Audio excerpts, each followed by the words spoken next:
How to fix FIFA 20 DirectX error on Windows. 1. Update your graphics driver using the recommended Avast driver updater in this video guide. 2. Unplug controllers. 3. Modify the DirectX_select value in FIFA setup.ini. File at c:\users %sign username %sign \documents FIFA 20 \demo. If the value is 1, then change it to 0. If the value is 0, then change it to 1. 4.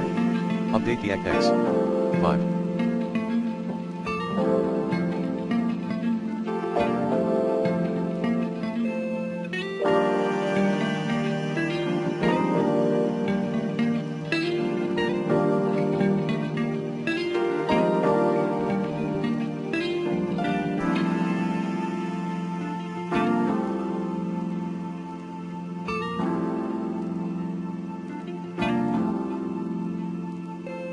Check if your PC meets the system requirements for FIFA 20.